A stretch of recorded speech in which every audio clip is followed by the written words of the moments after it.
I'm in Bologna. Two things to show you, but just wait for it.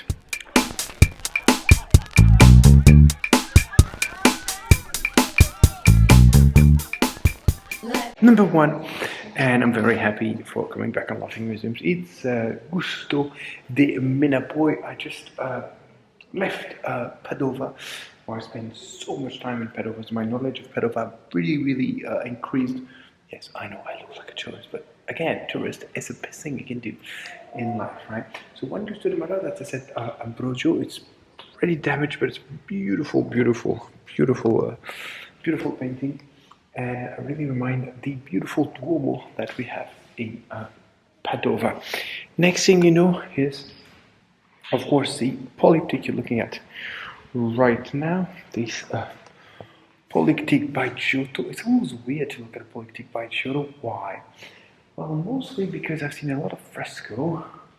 So it's kind of looking really strange to see that polyptych, which is around 1330. So that's really the late work of Giotto, and that's one of the three works that is signed by Giotto in the step just right there under the Virgin with the baby Jesus, right?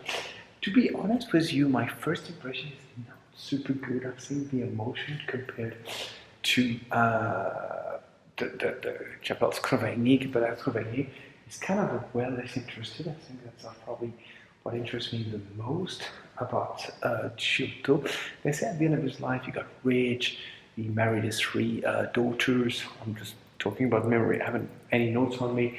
He bought some lands everywhere, he got a little bit chubby, stuff like that.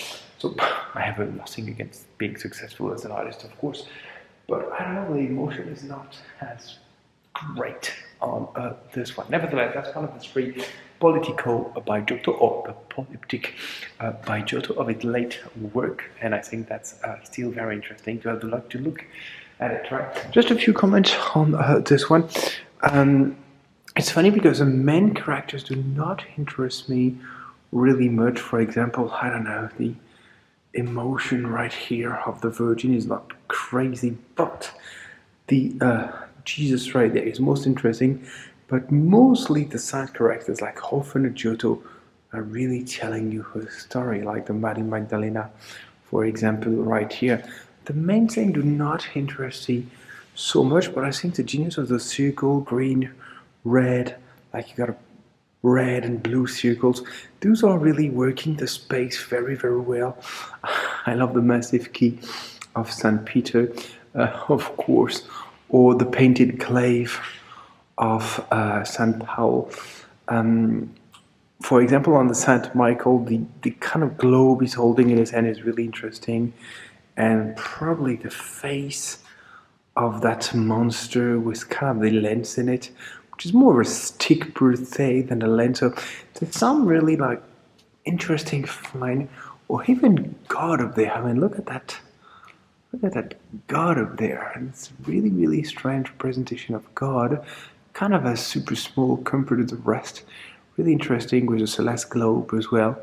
So that's mostly it. And I have to say, the angel Gabriela. So you got both an Annunciation, but she's already pregnant. So it's kind of an Annunciation with a Virgin already pregnant. So that's again something that I've never seen before, so clearly something that has been invented by Giotto. Anyway, that was Cedric, and am I zoomed out? Yes, am I zoomed out? Yes, that's better this way. Thank you so much for watching. No matter what you do, don't forget, if you're not doing it, smile, you might be doing it wrong. You guys